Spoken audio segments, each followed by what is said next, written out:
How's it going, YouTube? Coming to you today with another video. And today, guys, what to bring to you is another episode of the GGYGO podcast. And today I'm joined by... My name is Sunny with the Topcutpodcast podcast. I am one of the co-hosts, and we post every Tuesday and Friday. What's going on, everybody? My name's Loganjya here, GGYGO, and super stoked to be here. Gigi, thank you for having me on, and I know this can be a wonderful time. We got a lot of crazy stuff to talk about, so let's get into it. Hello, you guys might know me, or at least know my voice, MegaCapitalG. Many people call me an OG of Yugi tubing. I also live stream. Just started figuring out what Twitter is about, and I've known Gary for a little bit, so I'm happy to be here and very excited. Hi, I'm Benji from the Legacycrusaders YouTube channel. I've done quite a few videos with Gigi. Everybody should check those out. Thanks for having me. Absolutely. I'm excited to talk today about what we have for everyone because Dabl is such an explosive set coming up very soon. We're even looking forward at sets like Photon Hypernova or Hyperdrive, one of the two. It's a very strong set as well, so I really hope that the power level of the sets keep getting better and better because right now I'm really liking to see all these change-ups to the meta. But for now, we definitely have to talk about Darkwing Blast, considering that we do have a YCS coming up here very quickly, and all these cards are about to get implemented into our format. There's already a lot of testing going on at the moment, and I'm very excited to see what more testing I can get into. But before we hop into that, if you haven't already checked my sponsors over an Imperium Duelist, Dragon Shield, or Gem, go down in the description below, check them all out. Without further ado, let's hop running into our first topic. So the first thing I want to talk about is going to be Spellbound. So Spellbound is a card that it seems like everyone on Twitter is very 50-50 about. It's either the most broken card that we've seen in a really long time or fairly mid. And so this is something that we see as a nice reflection of D-Barrier, but essentially it's D-Barrier for Link Summons. But it only affects the monsters that are currently on the board and not a blanket for the turn. How does everyone feel about this card? So I guess I'll go first. I've seen people all over the place on this card, and I read it, and I see the power of it, right? Because when you look at, like, the natural comparison is Dimensional Barrier, right? And this one can affect, obviously, multiple mechanics at once. And it's a powerful card, and you can also use it going second, which you can never use with D-Barrier. But the fact that it only works on face-up monsters on the field, I just don't see it being insane. And I saw Raphael Nevin, and he was like, this card's insane, and Cali Effect is telling me it's insane. And it's strong, and it can work against, you know, decks that don't need the extra, like Flunder, or you can use it against IP Mask Arena and like the standby phase and stuff like that. But I don't want to say like it's a staple or insane. I think it's kind of just wait to see, more of a 7 out of 10 or maybe a 6 out of 10. I mean, I just feel like the card has to prove it to me. If it's okay if I hop in here, I have to absolutely agree. I think the one thing that really stands out to me about this one is that if this card does see play, if it emerges into relevancy, smart players can be able to play around it very, very easily. Things like Dimensional Barrier, if you're playing a deck like Branded or Tier Element, once that card resolves, you are locked out 100%. Spellbound, restricting it to the cards that are on the field. If you hold advantage in your hand or you're playing Tier Element and you can fuse out the grave, how much do you really care? Leads me to believe, yeah, it's 100% mid. It's just really going to depend if it does end up seeing play, if the good players are going to give it a shot. And if it does, the other good players are going to learn to play around it. I think it's pretty easy to play around, generally speaking. So that's my take on that. I think that it'll be a card that's extremely format dependent. If you have formats where Flunder is a top tier deck, or a deck like Salamangreat where it's dependent upon the monsters, it's, you know, the link, using the link materials off the field. Of course, I guess they can also link out of the hand. So I don't know. It's going to depend on what the top decks in the format are. I don't think that in a format where like Tier Limits is prevalent that you'll see this card as a prevalent card because they're fusing from the hand and from the grave. And I just think it'll be dependent. Some formats will be great. Some formats will be garbage. Similar to cards like Skullmeister or Cycle Reader, right? Oh, let's not talk about Cycle Reader. I don't like that card. This card's definitely going to be seeing some play. I think there's definitely going to be obvious choke points against every deck, and decks will have to learn to play around it. Imagine you make a Link 1 with no good arrows, and your deck's like an entire Link deck. You just flip it like at the right moment, then the game could end. And it is kind of nice that it's a spell card and it does something against Flaunderies, so there aren't like a lot of cards that like travel between the matchups for Flaunderies, so it's kind of cool to have a card that works in that. And even if you can use it going second, even if there are matchups that don't like do fusion, synchros, or whatever on your turn, I mean, when you're pushing going second, it is nice that you could just play it as a going first card as a substitute for D-Barrier, and just that it covers more matchups. So I think it's a solid card. It's definitely going to see play. I don't know how much play. Yeah, I think that this card definitely still falls to D-Barrier in the sense that D-Barrier can still get brought out with Trap Trick, so there's a lot more avenues to it. I like this card a lot, specifically because if you're playing against that Fluanderies, you're playing against that Exo Sister, those decks already struggle enough to get monsters on the board for advantage, and when you're able to flip something like this over and just deny those one-card XCs, or even just the ability to go into things like Empen, because if you think about it, a lot of times they're just getting to like Robina and Eglin, and then you're able to go into things like your Barrier statue once this gets flipped, but really is that enough? Especially in Fluanderies, if their monsters are not specifically banished and being able to be recurred at that point, it's just super awkward for follow-up. So that's one thing, too, that I definitely enjoy about this. I think that it's going to be relatively good in a lot of situations. Like, if you think about Danger Tournament, as soon as it first came out, when you would just spam the board before you make the Curious with, like, a bunch of Dangers, if you flip this early on and then they're just stuck with the Dangers on their board, I think that that's really solid, too. That's obviously going to be very situational, but I can see a lot of, like, the monster-heavy decks just trying to spam the board, flipping this at the right time, and it can just really be impactful. I think that you brought up an excellent example earlier when you said that it can be used into boards with IP Masquerena. That could be a niche use where if you're in a format that has multiple end boards like we just have had with Sprite ending on an IP Masquerena as well as the tier limit deck, that's kind of a format where it could be a played prevalent card. It'll be dependent and it'll have utility, but potentially even as a board breaker, and that's kind of where it shines versus D-Barriers, that it can be used in that board breaker sense because of it being a regular quick play spell. But overall, I think D-Barrier will continue to be a better card. I was going to say, so, and maybe I'm being too critical, but I'm also a little hesitant to kind of play this card because it is susceptible to spell and trap removal. And I know like a lot of combo players, they don't inherently integrate that into their deck. But if your opponent just leads off with Feather Duster, can't use this card. They're not going to have any monsters on the field. You know what I mean? If your opponent has people, I've seen people for this new format teching in copies of like Cosmic Cyclone because it's like pretty good across the board outside of maybe just Sprite. You know, like they might just hit this, they might blind it, and you know the fact that it only works on monsters on field means it can't be used. It's not chainable. And obviously they couldn't have made it chainable because that just would have opened up another can of worms, or this card would have been ridiculous. But the fact that it is susceptible to spell and trap removal is something where I'm like, in games 2 and 3, those cards usually come in if they're not mained. You know what I mean? If your opponent doesn't have Feather Duster, if your opponent doesn't have Cosmics, and you're looking to side discard, well, that's when your opponent's gonna have those cards in the deck. So that's like another kind of avenue where I'm like, I don't know about that. Yeah, I definitely understand the goods and the bads behind this card. It's definitely an interesting one for sure. The ability to just have a quick play out of it, though, is definitely going to be the better part. We will just have to wait and see what the format shapes up to and how this card really does get utilized. Looking more so at another new card that was announced not too long ago, being that World Sea Dragon Zealantis. This card is insane. Just being able to see a lot of the different combos that I have so far. Like if you watch like the Draco Slayer deck and they summon like double Ignister and then they use both, summon this and then reset both, it's kind of nuts. The same thing where I've seen it with like the Ninja archetype, where a lot of people are using Hanzo, and it's not once per turn either, so you can keep spamming it to the board. So they summon like double Hanzo and then banish both or destroy both and then bring them back, which is pretty crazy because you just get so many activations of your cards. So I think this card moving forward is going to have a lot of implications on the format, especially being that 1+ effect monsters, being able to just tag out directly from the Link 4 into this is also kind of insane. I haven't seen too much of the things people have been doing with this. It looks kind of crazy. It's effectively a Link 1 that just uses a Link 4 as material, which is pretty wild. But I don't know. I'm kind of interested in seeing people use it as like a board breaker, putting their opponent's monsters face down, because that's like a weird thing you can do with it. It's pretty wild. Ghost Trick support.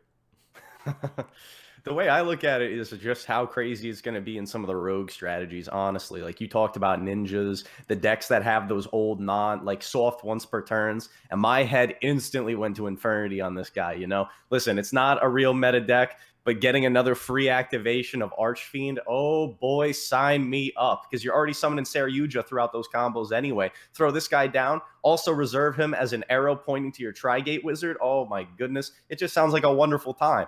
Outside of that, though, in terms of the meta, I definitely see it as a card that players should pick up. I don't necessarily see it being a super. I don't know. I don't see where it fits in. Like for my example, if I wouldn't play this in Drytron, I play Link 4s, but I see no way to properly utilize this or make room for it.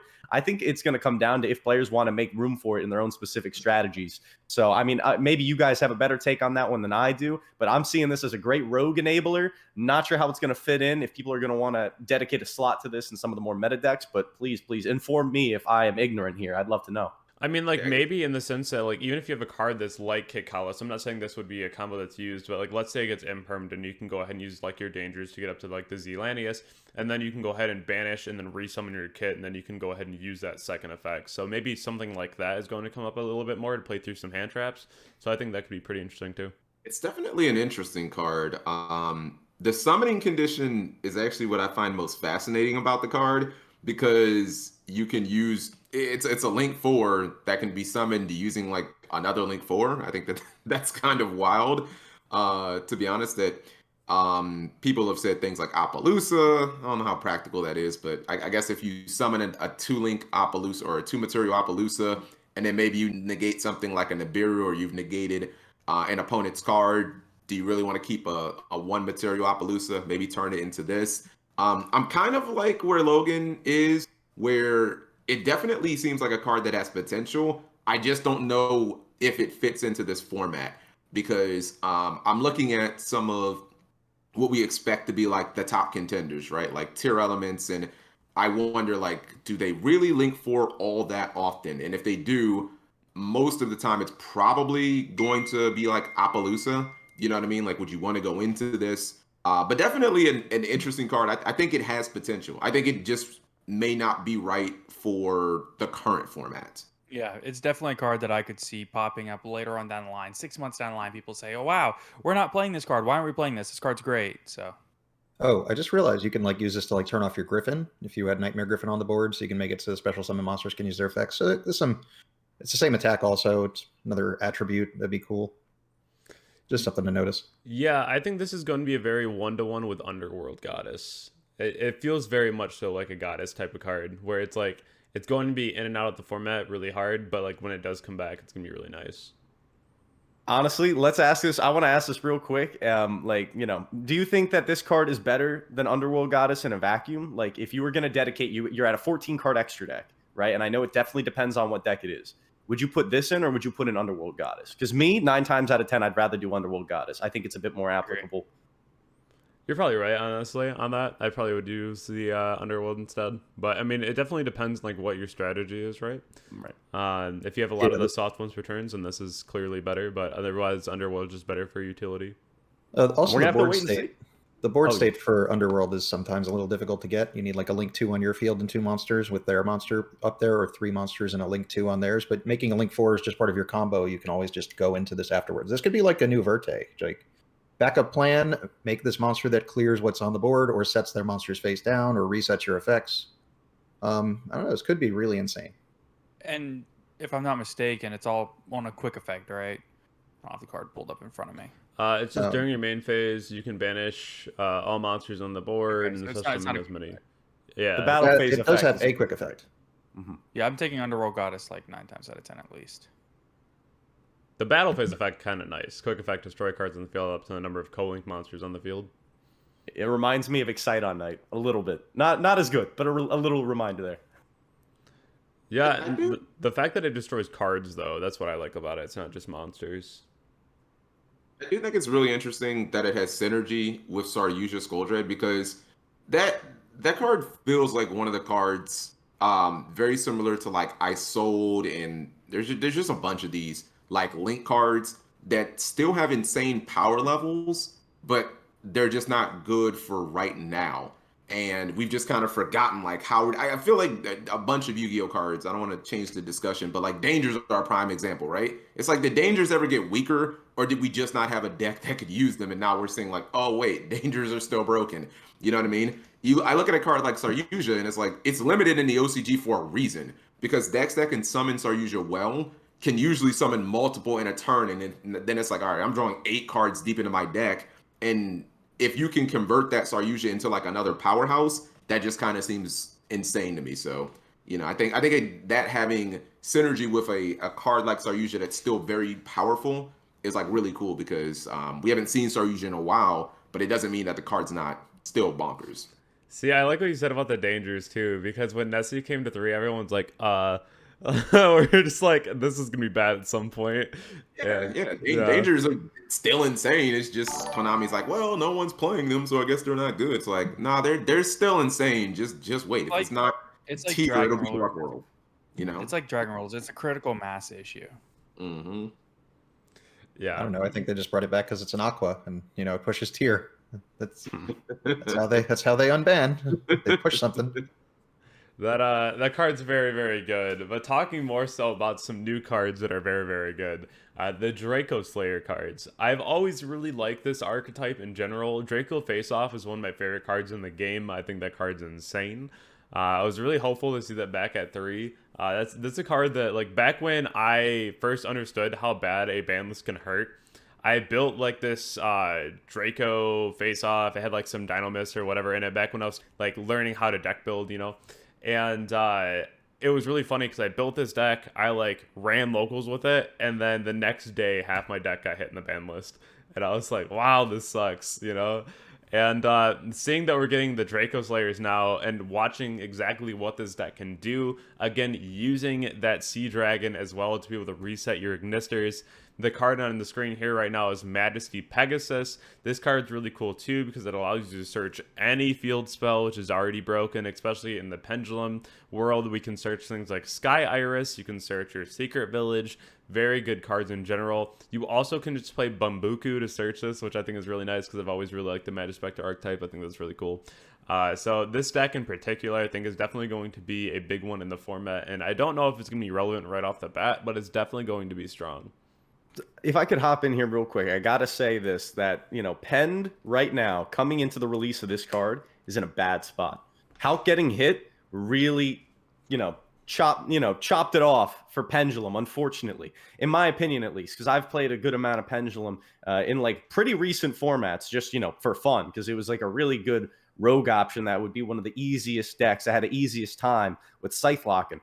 And this is like a breath of fresh air into the Pendulum mechanic. You're going to have so much fun playing these cards if you give it a shot. And the ceiling goes so high. Oh my goodness, does that ceiling go high. But at the same time, I think we need a little piece back to go with it, to replace that Halki Fibrax. You don't need to leverage it as much necessarily in the Dracos because you got more avenues to go about it. But having more face-offs would be very, very nice. Having Electromite back would be very, very nice. And I'm thinking now is the time.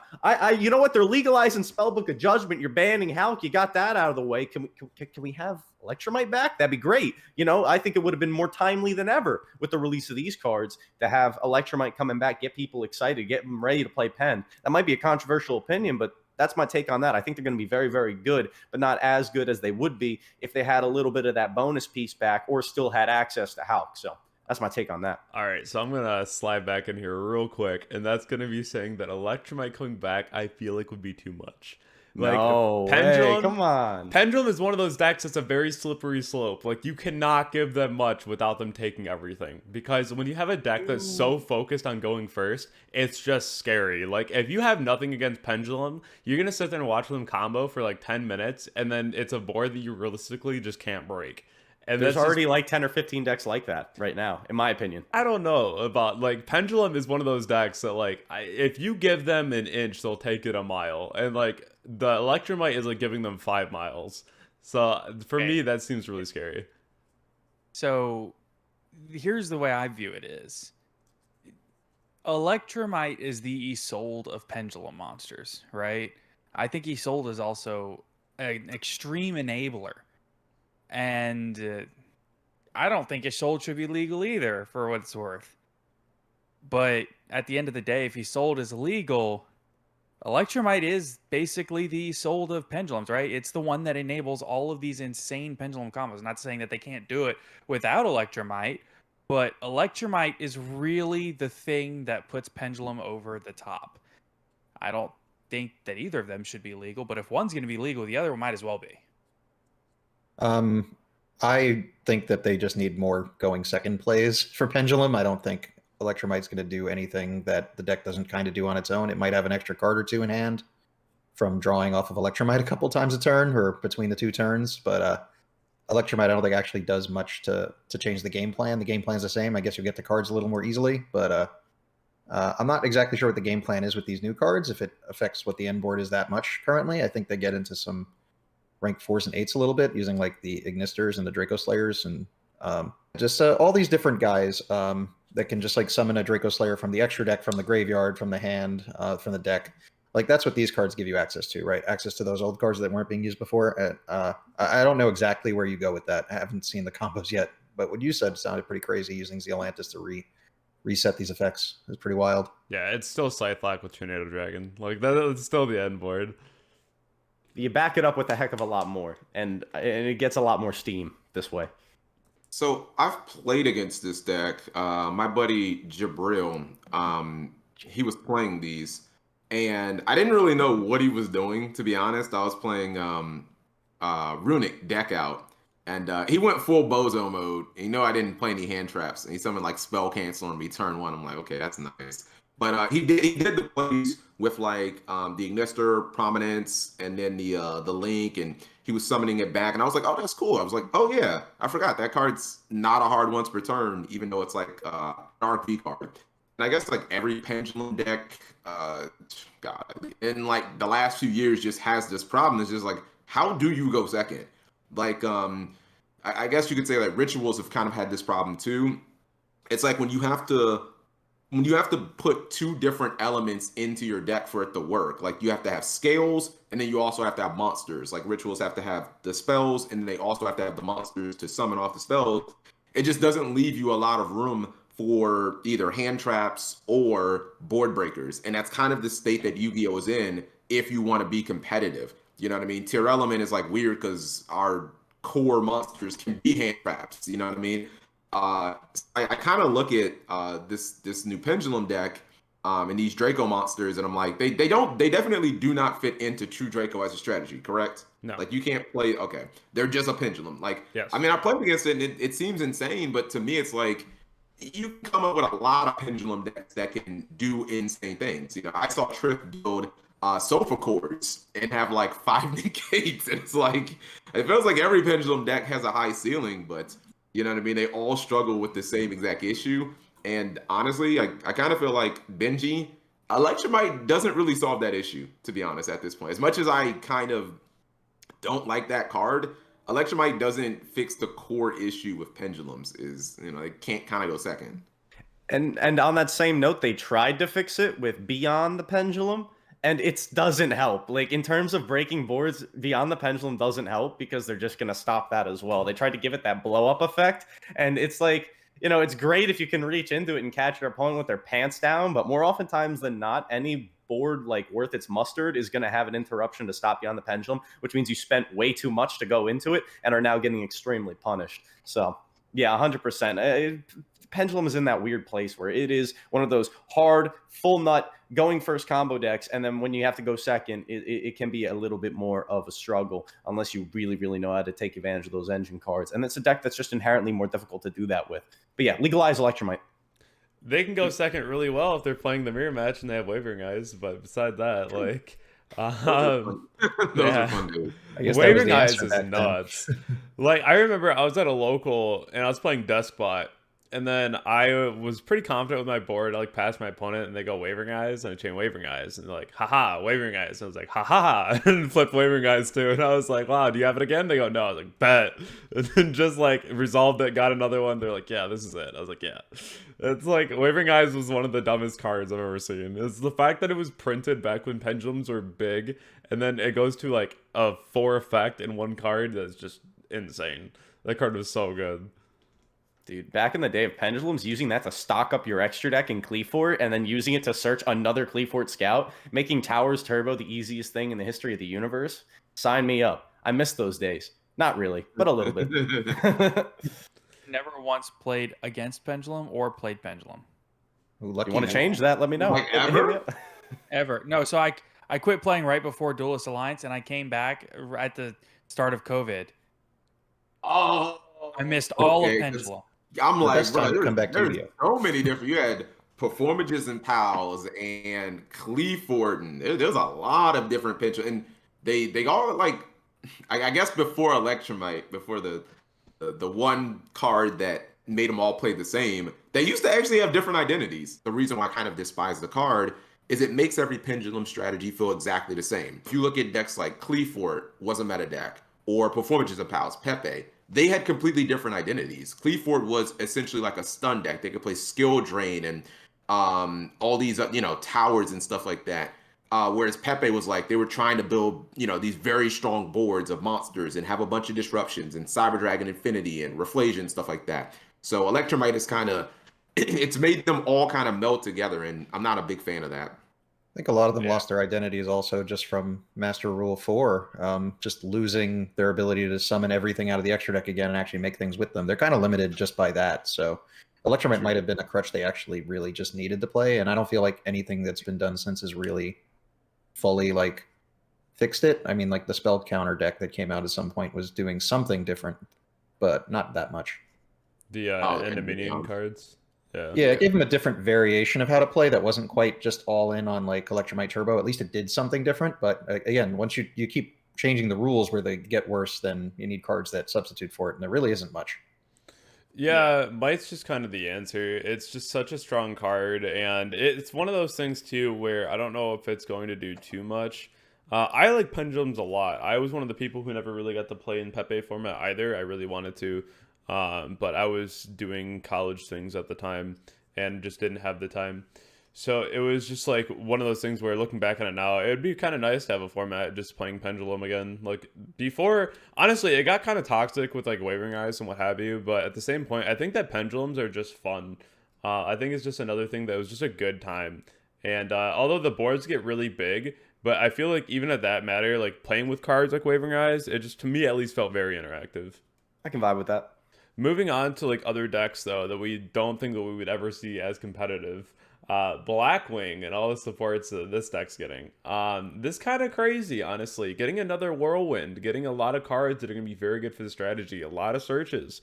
I could see this deck doing pretty well. I think that it loses to the same interactions that it lost to before. Same thing with like the Wise Strix getting interrupted, being able to interrupt a lot of times on like their Whirlwinds. It's just really going to be a test of what the deck can really do different now. Being able to put up that towers, I don't know if it's enough. I like that all the trap cards, if you have enough Blackwings on the board, can be activated from the hand, because some of the trap cards are pretty good. But besides that, I don't really know what the deck can accomplish now versus like what it did before. I think it's still pretty reliant on like its first normal summon sticking to special all your guys out of your hand. But at least they have like extra normals now, so that's helpful. But I'm not really 100% sure on the new Blackwing cards and what their game plan is. So MBT recently did a 10-minute testing on the new Blackwing stuff. And from what I could tell, his end board usually through one or two hand traps was the new Blackwing guy, plus I think maybe a full Armor Master and a couple of other synchros. And it seems good. It seems like it's got some strong interactions going first. But I think a lot of the worry is that it's almost like Pendulum and how we were talking about. The deck doesn't go second. It can't go second. And I wonder if Blackwing having turned into the combo deck that it is now, has the ability to play into these boards and break boards, because the existing cards in the strategy don't really do that. The deck is boneless ad ignister, unfortunately. It has a very similar strategy of putting up this insurmountable monster backed up with a few inarchetypal interaction points like the Achichi and things like that, or whatever it's called. I can't remember what it's called. The Engrave one, Danmari, I believe. Danmari. So, yeah. You line it up with stuff like that, and you basically... So, the full nut going first board is really, really strong. The downside is it's like you're saying, it doesn't go second like a deck like Adagnister does, where you have that update jammer access code line in your back pocket. It's very, very struggling to play through interactions, especially if they're poorly timed. You can punish the opponent if they don't know what the cards do. So I still suggest that everyone reads up on these cards. But at the same time, I see it as just like a different way, or like a different means of playing a deck that's very similar to Adagnister. I would still probably play Adagnister over this, but I don't like that deck at all. I think that playing Blackwings, if you want to get into your 5Ds vibes, have a good time, get a little bit of Crow in you, you're going to have a good time playing it. It's better than it's ever been before. Think about it like that. And I think there's going to be a lot of people who are going to see this and like say like, absolutely, I'm going to take advantage of this fact that one of my favorite archetypes from when I was a kid is coming back into action, and give it a shot. It may see some of them rogue slots popping up in the top. I definitely say there's going to be players who aren't prepared. They're not going to read these cards. They're not going to know when to interact with it. And that's going to let it sneak into some top slots 100%. So that's my whole opinion on the archetype right now. And that's why you should watch Where to Hand Trap V2 when it comes out. Okay. So this one is near and dear to my heart because Blackwings is the first deck that I ever top dated a regional with. And I instantly, when Logan said it's better than it's ever been, I'm like, hold up. Oh, my bad. This deck used to win YCSs, sir. And I'm pretty sure it won Worlds one year. Like, Blackwings used to be insane. And anyone who watches, I guess, like Progression series probably knows that. I do think play Blackwings. Yeah, I think it's interesting that Blackwings is now like a full-on gas combo deck, because that really wasn't the identity of the deck back then. But I do like the fact that the new cards work with the old cards. You know what I mean?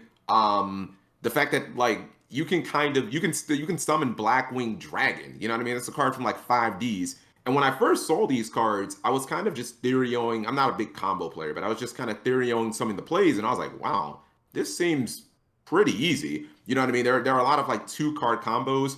I do think, I mean, honestly, it feels like a little bit like Heroes, where if your opponent has Nibbed, it's just like, they got it. We don't have a way to play around it. Nib just is like the bane of us. But it does seem like the deck can make some like pretty decent boards. I've seen it play against tier. I've actually seen this deck make its full board and get almost like I've seen the board get broken by tier, and that makes me kind of like, oh man, you know what I mean? You built your entire board and tier just like pushed through it. It'll be interesting. I think that this is a deck where it probably is good enough to like make a top 32 out of YCS, and if the player plays his ass off, maybe like make top 8, but I don't think it can win because it doesn't have the space for hand traps, like definitely like Adagnister does. And maybe you could throw some board breakers in, but it seems like space is like really an issue. There's so much engine in these builds, and that's like a little problematic. Like so much engine. Yeah, you play like 6 Whirlwinds, you play like the 3 Soraka. I could be wrong, that could be like less now. You had to play like Steam, Zephyros, like all these different cards that are so important. Then also like a few Gales, you have the one that searches the Whirlwind, so you have to definitely play a lot of archetypal cards, and I feel like the only way this is going to be able to go second is by playing a lot of heavy go second cards in the sideboard, like Super Poly. So we'll definitely have to see how the deck can form in the format, but I think that it could be a contender. I think that it's going to be on the low end of contention, but I think that it will end up at least seeing a spot or two, especially the fact that like a lot of their monsters are pretty big and they're dark, so Eradicator is an option. Also, I do think that there is some legitimacy to. I've seen the conspiracy theory going around that part of the reason Konami banned Hulk was so that they could release Steam the Cloak, or was it Steam the Cloak? Is that the one? Yeah, it's legal. Yeah, so that they could push the Blackwings using Steam, which I don't know, but it's an interesting theory I've seen floated around. At this point, I don't trust them to be pushing any of the old archetypes that hard. Like, I remember when they were releasing the new the Infernity support, like in the same set that Diviner came out in. I can't remember the name of it. And there was a whole bunch of new Infernity cards coming out in that. And everyone's like, no, Lightning Overdrive. Lightning Overdrive, that's what it was. And okay. I think so. And the whole point is like, I was like, oh, here it is. It's finally time. Archfiend's coming back to 3, baby. Let's go. Let's get cooking. And they didn't do it. So, I mean, like, that's fair. Those theories are like, maybe. But, like, also Infernity Archfiend is, like, they're scared of that card. So I don't know how scared they are of Steam without Hulk. I don't know. Just put it out there. To be fair, I called that and I bought 24 copies of Steam before it got off the list. So they're with you with Spellbound Judgment. I've got 12 of them sitting here. Let's go, free money. So talk about a card that's definitely going to be included in the Blackwing strategy as well as many others, the Bestial cards. I think that these cards are by far one of the best engines we've got in a long time. It's definitely one of those things that we're seeing a big package of these splashed into certain decks. We're seeing 1 Libellion, 3 Magma, 3 Druid Worm. We're seeing 1 rebranded and 1 branded Beast. And I think that's really interesting. We're seeing that in the branded decks. We're seeing that in the Dragon decks. I think that in like the tier variants, we're only going to see like the 3 and 3 of the 2 main deck. Because I feel like that's all that's really worth playing. The other strategies I feel like can use cards like rebranded a lot better. Like Dragon being able to use rebranded is insane. Being able to recycle all of your banished cards at least once a turn is really nice, and also with the free draw power as well. Bestials, I feel like in general are just such a crazy archetype coming into the game right now, especially the fact that these cards are coming out as super and common. I know that Lubellion's going to be a secret, but most people only play 1 Lubellion anyway, so it never really mattered. So I think that's really cool too, and this is going to have a high impact into the game. Yeah, this deck is insane. All those DD Crows are wild. I think they're going to be in every deck at that max count. Rebranded is crazy. Although rebrand is kind of weird when you put your opponent's cards back into their deck and then just to draw a card. That I've seen backfire in like random games, but this deck is wild. It's gonna change. How bad is it gonna be for me at my next? How bad is it gonna be for me at my next event if I have no idea what these cards do? Very bad. Read them. It literally changes. It changes the way that a lot of decks have to build their deck. Like not just meta decks, but rogue decks as well. So obviously Tier Element has to be prepared for this. And I'm, going to speak from the Drytron point of view. People see the coming of this archetype as the end of Drytron being able to do anything ever. This and the Ishizu cards together, they see that as the bullet in Drytron. And I gotta say, I see it because they're all DD Crows, and that absolutely obliterates our strategy. And most good decks are going to be taking advantage of these cards. But at the same time, it's like, listen, you just got to change how you play the deck, right? That's why playing like a perfection build of Drytron, where you have those easy early orange lights or the pre-prep to line up your your perfection early to play around cards like this. It's the same thing that we're trying to do to play through things like DD Crow. Everyone who is impacted by these kind of cards are going to have to be thinking about that in their strategy. You know what I mean? So I look at it as a Drytron player. A Tier Element player is going to have to look at it similarly, considering how important their effects resolving in the graveyard are and how a DD Crow can cut that off, how a Bested can cut that off, which means people are going to be changing how they build their decks to circumvent things like these shenanigans. Yeah, definitely. Even with me being a tier player, we already definitely have ways to deal with these cards, so it's going to be nice. I'm a sucker for any hand trap that can summon itself, that can provide field presence, right? Like Effect Veiler, Imperm, like those are fine. But cards like Phantasmate really interest me. Cards that summon themselves. And the fact that like the entire archetype kind of does that. And at first I looked at it like, oh, well, it's only light and dark. But then I thought, okay, well, that can be some of the best archetypes in the game. And I have to say, when I started reading these cards, it made me kind of afraid to play Eldritch. Because I was like, bro, if I play 2 Golden Lords and they both get one gets banished, like what am I doing? So I like the design of them. I think that the most interesting thing is that they kind of make Dragon Link still viable, because people were just giving the obituary for Dragon Link. Like, oh, Dragon Link's dead. It's not going to be able to do anything without Chaos Ruler. And then I start seeing these combos with these Bestial cards, and I'm like, no, Dragon Link looks like it can still be viable. It can still be a thing. So these will be really strong. And, I guess it's kind of crazy that simple DD Crows can still be so effective when so many of the meta decks revolve around just like using cards in the graveyard. But I don't know, they'll cause a lot of collateral damage, like Logan was saying. You're just sitting there trying to play Drytron, and now you have to worry about your guys getting like DD Crowed. Yeah. Hey, I have to worry about Ray getting DD Crowed, all right? Like, this sucks. Good. Your ulti Rays, I don't want to hear it. So, talking a little bit more about Dragon Link, though, I think that Dragon Link is in a really interesting position right now, but I'm actually genuinely surprised we don't see Dragon playing in the Brave engine anymore, because I feel like, especially once Hulk is gone, being able to go Tracer Effect, pop Field Spell, something like Synchron when you have the token and Griffin on board, that just seems like if you have nothing in hand, you can summon things like Void Ogre. You can go into your Savage Dragon really easily because you have a 1 and a 7, then 2 4s. Like, you have so many different avenues to just go ahead and pop out a board really quick. So, like, I'm just really surprised they're not using them, let alone just for the levels themselves and, like, as an extra mine out or what have you. Those cards just seem very good, and it's just very surprising to just not see them again. Is it just because they lost Chaos Ruler and like I guess you could mill the Enchantress and that was a way to get to like Brave without having to draw Brave?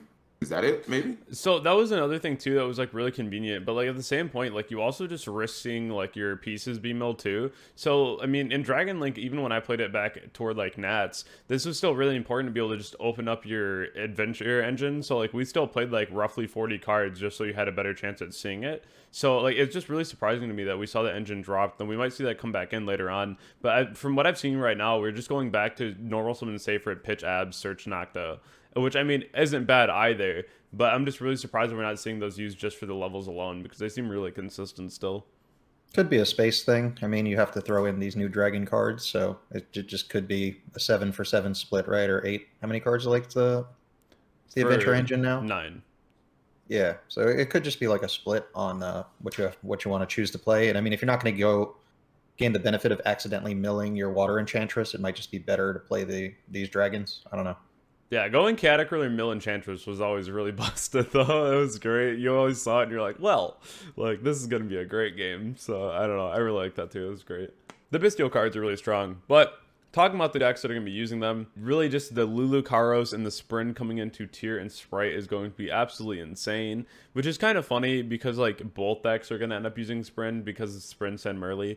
But both these cards are going to be very high impact into the game right now. How do you all feel like this is really going to impact the meta? Because I think it's just literally just going to shake up the whole game again. The new tier is pretty wild, just being able to set up a negate for Nib early, and that's been like the biggest weakness of tier right now, right? I think people figured out, oh, if they used all their fusions already, I can nib them without a consequence. So now you can't do that? Yeah, I'm not a big fan of tier. The design is interesting, but I despise RNG decks, and it feels like the entire archetype is just like RNG. I don't like the fact that tier has made destruction bad again in Yu-Gi-Oh! Well, not even just bad, like unplayable in Yu-Gi-Oh! I feel like you cannot play destruction cards anymore, because like you'll just trigger all of them. And yeah, it's insane to me that now. I was reading it, it's like, well, hold on. Now they have an out to nib, and it was like supposed to be one of the best answers. Now they can just negate it, and if they do negate it, then they can get like bonus effects. So, a deck that probably didn't need more buffs just got it. Yeah, especially the fact that it has both buffs now, like the fact that it can play both is really crazy, because if you look at the way that you play tier, typically you want to start with like using Havness as a fusion material, you want to use Shaylin typically second, and you typically use your Merely last because that's the one that you're going to be bringing back to the board. If you mill it off the mill 8 and you want to use it early, then you can. But like the way that you play now is like the Merely gets back to the board off the kit and you mill 8, and then at any point in time you can just make Sprint and then send Merely. So you're never on like a clock at what time you have to use your fusions, because usually it's through like the RNG of like milling the 8 cards and like seeing which ones you have. And if you only mill them early, then you're like, well, now I have to fuse, whereas sometimes you didn't want to yet. So you wanted to set up like a different type of board and maybe an Appaloosa before you went for that last fusion, where now you can just go ahead and turn around, make the sprint, and it never mattered. So I think that's really cool too. Just a lot of really nice utility for the deck that it probably didn't even need, but like it got it. I'm just going to go out there and say that Sprint is objectively better in tier element than it is in Sprite. Especially after Ronan getting the axe. I mean, Sprint enables some cool things for Sprite, and then we might see some new builds popping up, which is going to be cool. But at the end of the day, it's like tier element is going to be the thing to fear. It's already pretty flipping good. It's going to get a heck of a lot better. It's going to be the deck to beat definitively. So, I mean, I don't know. If you want me to be honest, it frustrates me that the deck is power levels continuing to rise, and all it really got was like a little baby slap on the wrist while also cleaning up some of the other problematic stuff on the last ban list. It's like, come on, guys. You could at least ban instant fusion to go along with it or something like that, you know? Take out some sacky one-ups. Instead, it's going to be so oppressive with all of those unfair cards still intact. So much so to the point where people are saying that Mystic Mine is a necessary evil to counter it. That lets you know the state of the game that we're going into right now is like, you know, I don't want to have such a pessimistic look, but this is beyond saving. Mystic Mine is our savior? Great, thanks. What a world to be living in. Well, Logan, we get to use one of your favorite cards in November. One more time? Can't say Mystic Mine is our Lord and Savior. Benji says it in our server constantly. Well, so like Logan, we get to use your favorite card in our new strategy come November. We Which can go, your opponent activates literally anything, and you're like, all right, cool, Herald of the Orange Light, pitch in a Shizu card, mill 5. Jeez. It's going to be great. If they get Orange Light hit, I am going to be so mad. It's not even funny. Like, think about it. The reason that They get Diviner hit. Oh my you know God. they never hit the right thing. They always hit whatever's oldest so they can sell something new. Well, we're going to talk about the OTS here in a second, but like that also got reprinted the OTS because everyone knows that card's going to be insane. I know, right? That was so expensive for no reason. The existence of a only good Shizu means reprint Eva that's can never come back, and that makes me a little bit sad. Now, Eva is kind of broken with the support that's come out for decks like Drytron and with the existence of a Shizu, so, but now it will literally never come back, ever. So that makes me a little sad. Cap? Quick question.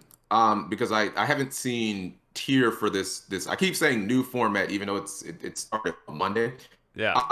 Are they playing Scream? Are they playing the counter? It's a lot of people running it at 1, but we do see some people running it at 3. That card's insane because like what that allows for you to do is like usually if you make all your fusions and then you get like Nibiru'd, you have to send your Kaleido to the grave, you bring it back and you send a name for no reason.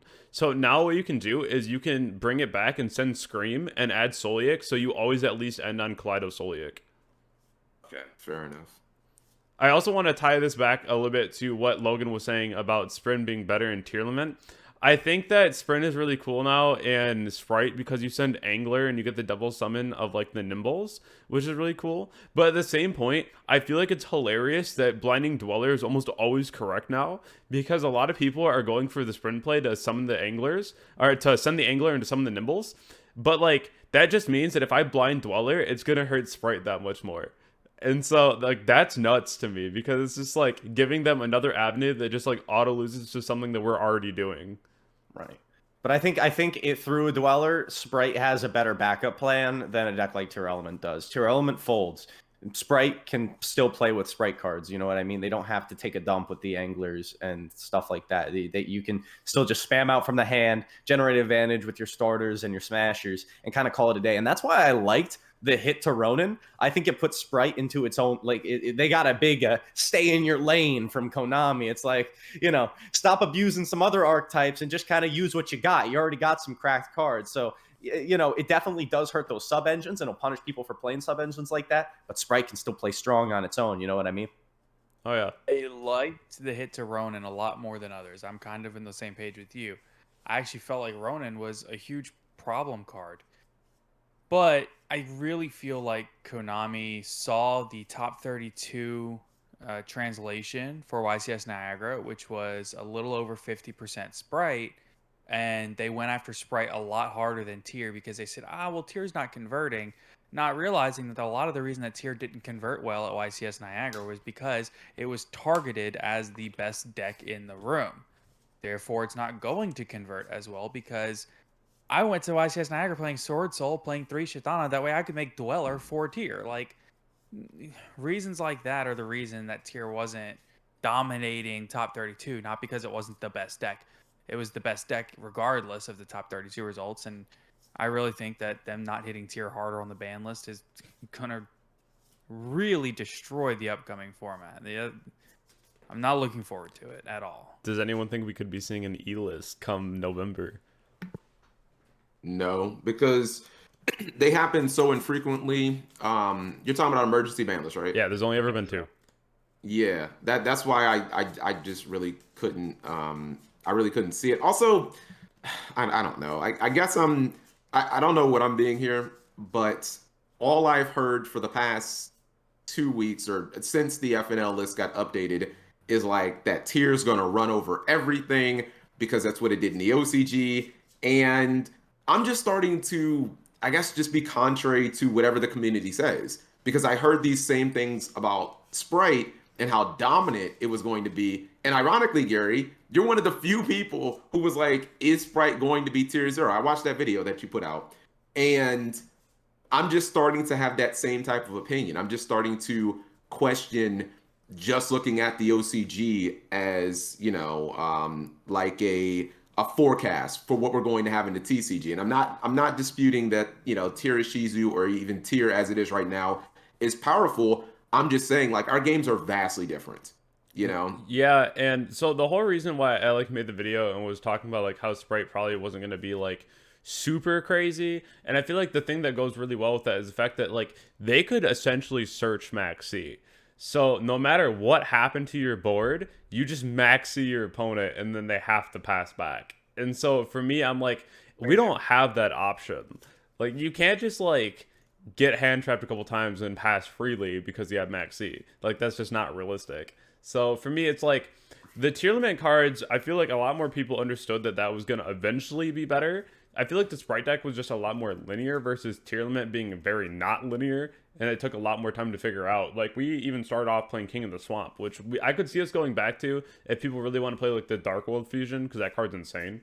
But like the King of the Swamp was just like the beginning stages, right? And so it took us a long time to really figure out where the deck needed to be. And so I feel like where it's at now, I think it has a lot more potential to do well moving forward.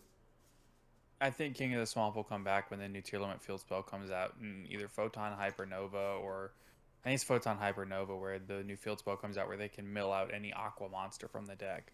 It gives you a way to put King of the Swamp directly into your graveyard without having to just mill it off of a tier effect.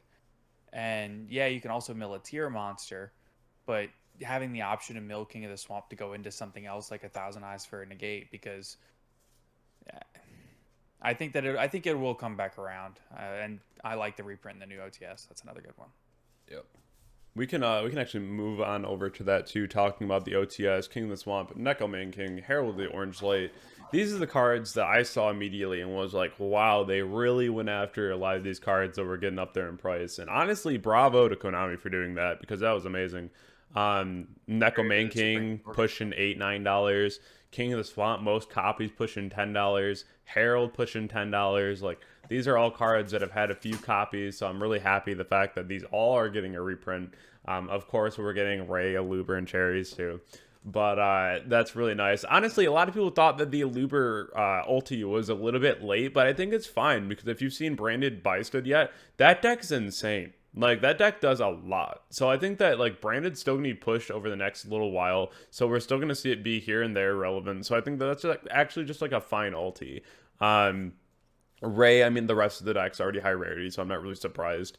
And then also seeing the Cherries, I feel like a lot of people were like, well, that card kind of sucks. But, like, even right now, it's been a staple in most people's sideboards. So I think that bringing it out as an ulti, I feel like a lot of people just want to see Ash. But, like, the fact that it's Cherries, I think that's honestly just fine. It comes relevant, and when it's relevant, it's insane. And that's just another card that I think also just like warrants the ulti spot. I've been Cherries this format. It's reasonable. Yeah, I think that Cherries and Ray were really great ulti picks, honestly. I don't really care about an Ash ulti. I think that they need to prioritize putting Ash as a common in structure decks like they've done with the Crystal Beast structure deck. I think Ash would fit better as a super or a common in the OTS pack because it's about availability. I think Ash's prominence in the game should warrant it getting put in structure decks like MST did for a decade and a half. But regardless, I don't love this OTS pack. I think there's about 4 good cards that you can point to in here, 4, maybe 5. But other than that, I don't see a reason that these OTS packs continually are filled with filler. And I get that I guess people say, well, not every card in the OTS pack can be insane. Why not? I mean, can I please stem off of that? Because I think you're making such a wonderful point. I think this is such a, like, it's doing what it needs to do about closing out the price gaps on some of these cards that were getting kind of ridiculous. And I think you definitely could have accomplished that by just sticking them in as commons, you know what I mean? Like, instead of wasting super slots personally. Back in the day, the OTS, well, before it was even OTS, I'm talking like Astral Pack days, they were used to give her higher rarities to the tier 1 decks, and that was it. You know what I mean? And I feel like we're kind of straying away from that. Now we got like counter cards. Like, think about it. I think making the point that Alibur being one of like last format's best deck, sure, best at it might be pretty decent. But like, I'm looking back at the Astral packs back in 2013, and they were reprinting every spellbook card that was a common or a rare as a super rare. That's just how they did it. They take the cards from those super oppressive decks and make them like nice and shiny. And low key, that's kind of where my preference lies, because like real meta players are going to be like, yeah, I want to leverage those pretty like cards. So I mean, I don't know, they still do a little bit of that. I think this is one of those OTS packs where they're doing that the absolute least. And like Orange Light as a super, if you're like a tier element player, are you actually going to go after that? No, you're going to go after the ulti that already exists. Like, what is it with them and reprinting cards that have already been printed in tournament packs as lower versions of themselves? I don't know, I think it's weird. I'm fine with the Orange Light super pick, because that's a card that like deserves a reprint. It was getting low in price, but if you look at the whole common slot, all the common slots suck. Like, let's take a step back, right? Let's go look at old champion packs, and this is something that Cap, you might be able to attest to. If you look at like the original tournament packs, most of them were not good, but the second that they switched over to champion pack, then when you look at those champion packs, you can see a clear change in design philosophy to really target these OTS packs, tournament packs, champion packs, turbo packs, target them towards your more concentrated competitive player base, to give up rarities to cards that need up rarities, to give down rarities to cards that are expensive and give people another opportunity to get them. This is not something that we've seen. They are reprinting cards that are potentially adjacent to meta decks. Why? Like, give us cards that actually have substance. Give us cards that people actually want to see reprinted. I mean, I would rather us get staple tournament level cards than cards that people are going to open their OTS pack. I can't tell you how many OTS packs I've seen opened up, and I walk by later and they're sitting there, the 3 cards are sitting there on the table in the OTS store doing nothing, because people just opened it and left it sitting there like bulk. Yeah, because we see the battle guards and then we're like, yes. Right, exactly. Why are we putting Lava and Swamp battle guards in here? Okay. I think this OTS pack is okay. I was watching a YouTuber named Shadow Rabbit, and she pointed out something that she didn't like about this set, and I agreed with it. And it was all 3 OTs are main deck monsters. And I'm not like a big fan of that. And I feel like Sky Striker just kind of got Ray in there as like, I don't know, just like a legacy pick. It's like, well, all the other Sky Striker cards are already ulti, so let's just give it, let's just throw Ray in there, even though it has like no relevancy at all. Sorry, Gary. and the other 2 picks are fine, I guess. I would have rather like to see a spell, maybe a trap card. The supers I like. I mean, personally, I was looking at Herald of Perfection, and I was just looking, and I was like, are there any hollows of this? Oh, there's an ultimate rare that's like insanely expensive and nothing else. It's like immediately 5 printings of common. So I love seeing Herald in something that wasn't an OT, because I'm not trying to pay for that OT price. So I really like the supers. The ultis are kind of whatever. And then some of the common picks are okay. But like it's fine. I don't love having 3 main deck monsters, maybe have an extra deck card or a spell, a trap. I mean, I don't know, maybe a 7 out of 10 for the set. Yeah, you're right, Cap. There should be a spell. There should definitely be Ulti Mystic Mine in here. You know, that puts it on its way to getting out of here. Yo, back in the day, people used to theorize based on OTS ultis what things were going to get hit. I remember when Tour Guide was printed as an OTS ulti and then was proceeded to be put to 1 on the list afterwards. And like, low-key, I missed that trend, because it was like people got scared to pick up the ultis, and then when they eventually got hit, they all went down in price. So you're like, all right, cool, now we can slide in and scoop them. But what happened to put in like cool generic power cards in these slots? Pot of Desires as an ulti was such a cool flipping ulti. I feel like Reaper is still very niche and hard to fit in. You only can use it in certain decks, and obviously Albur and Ray are archetype picks. Why can't we have more generic cards? Like, I think maybe 2 slots per OTS should be dedicated to staples or to generic cards, and then maybe that last slot can either be a legacy pick or an archetypal support thing. Just my 2 cents. That's how I feel about that. Yeah, I don't know about all of you, but like we already have a Starlight, but I kind of want an Ultiapalooza. Kind of want it. you know? That feels wasteful. Also, can I- are some- We have a call. card. We have a Starlight. The trend of printing Starlights as alties is dumb, in my opinion. I don't know. I'm not a very The trend big of fan printing Ultimate ultis Rare as in general. collectors is crazy. That's Sonny, you were talking about Ash, right? You were talking about how Ash needs to continue to be like common and stuff like that. I'm calling it right now. The Starlight reprint for Darkwing Blast, Ash Blossom and Joy Springs. I No can't- shot. It's No, gotta be I- Blackwing and Dragon. Oh, actually, you know what, low That key. would be terrible. Who would Ooh, want that? it would be, but it's not that unlikely. Wait, have we I- not heard what the new like Seeker or the new Starlight is for the set? What I is think it? we're still missing two, aren't we? Yeah, we don't have it yet. We don't know what it is yet. No, Ooh. No, I don't think. that's what I'm saying. I think it'll be Ash. Even in the teaser, the last time they showed DPE, right? So I Yeah, it was- mean, it was I would in the imagine it would have to be something that would be like meta adjacent to like the format. Sometimes it's not. Sometimes it's just random like Stratos. that, Or, like Stratos. Blackrose, was. Trishula, Stratos. I think if- Sonny's they were onto DD something Crows. with saying it's going to be Blackwing Dragon. But don't worry, Capgy, I'm with you. We're getting that Ash eventually. Like, it's coming. I don't know if it's going to be this next one, because Sonny made a good point there, but it's coming, and I can't wait for it. Well, actually, I can I'm wait coming for it, for because I that can't Ash. afford it. I can't afford it. I'll be honest, that's going to be too expensive for me. Hey, my last thought on the OTS pack, I just want to throw this out there. Why don't we use all those common slots to reprint Time Wizard format cards? I like They're that all idea. crazy expensive. Like Dimension Arrow the Armblade Fusion. was a good pick because I want that for my fairy deck for What's Edison. like an example go. of that? I'm not familiar with that format. Oh, Time it's just Wizard? it's just Yeah. Konami's official release of playing any old format. You want to play Goat format, they call it Time Wizard format. You want to play Edison, they call it Time Wizard format. That's all it is. Honestly, So I think that- those cards should have been reprinted in Speed Duel packs, and they should have just had to get Substitute, banned where from are Speed you? Duels again. Why is Substitute not here? I was gonna say, would that be like printing Delinquent Duo or Yeah. Snap? Yeah. Duo? Exactly. Okay, fair enough. Fair enough. Yeah, A $20 Dimension card. Fusion really needs a reprint. Facts. Oh I my still got my goodness. ulti from IOC. Lucky, I want those cards so I want to play that deck in Goat so bad, and I just don't want to spend the money because I'm a big fan of actually owning the cards. I don't like using proxies when it's avoidable, and it's like I just can't. I can't rationalize buying a card that's never, ever, ever gonna come back for the price point that the Dimension Fusion or forgive me, I can't remember its exact name is called like is cost. It's crazy. They're $40 a piece. Yeah, what the heck? Yeah, it just needs a reprint. I'm For- just gonna play for my Chaos Unlim deck for now.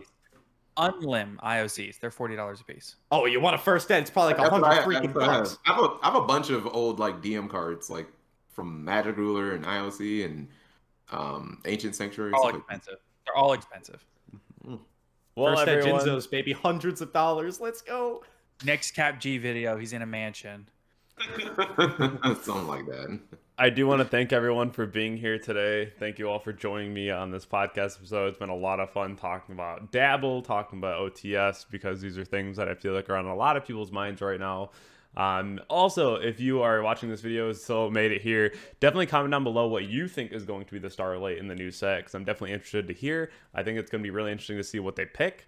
I just want to thank you all again, though, for joining me. It's been a lot of fun. I always love doing these episodes. I think that there's a lot of knowledge to get thrown around because everyone has different perspectives on the game. And, does anyone have any last thoughts? Try Tron or Great Die being Tron. here. Sorry, go ahead, Logan. That's all I'm gonna say is Level Drytron or 8. Ditron, baby. Let's go. Level 8 Worm Synchros for the win. Let's go. Be careful when popping set monsters. They might be Necomane King. I'm playing Mystic Mind this format, and I'm proud to say it. There. I'm that guy. Yeah, I can't All get on right, board everybody, with welcome to the Mystic Mind support group. Sorry. Yeah, Mystic Mind's a pretty good card. But, I hope that everyone has a wonderful night. I'll catch you all in the next video. Thanks, everyone.